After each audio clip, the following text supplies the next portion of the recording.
Elbow pain is very common in my practice. Obviously, I'm a shoulder and elbow and hand surgeon, so common things that I see in the elbow that cause pain are tendinitis, um, tennis elbow, which is tendinitis on the outside of the elbow, golfer's elbow, which is tendinitis on the inside of the elbow over here.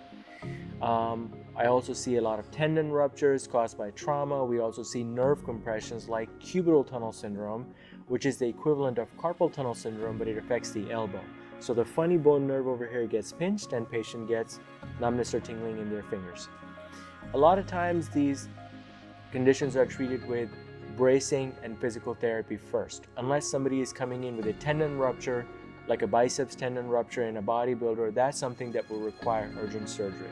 But generally the other things like nerve compressions or tendinitis, they're treated with conservative treatment, which might involve bracing, it might involve physical therapy, sometimes may even involve cortisone injections for tendinitis.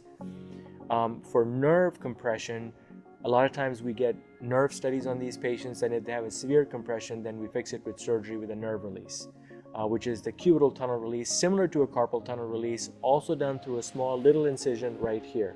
It's the same idea. In the carpal tunnel, we talked about carpal tunnel surgery. We used to do it through big incisions. Same thing with the cubital tunnel. We used to do it with big incisions, and now we make little tiny incision here. Again, allows us to do the same surgery through a smaller incision, and it allows less pain and a quicker return to activities and faster recovery time. The other thing I see in the elbow that causes elbow pain is fractures.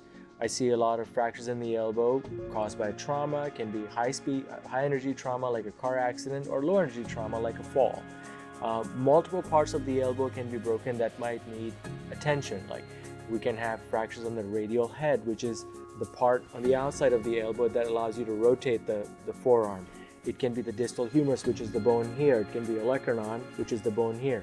So if you fall on your elbow and you have a lot of swelling, especially if you have a deformity, you definitely need to go see somebody, get an x-ray, and make sure you don't have a deformed elbow from a bad fracture.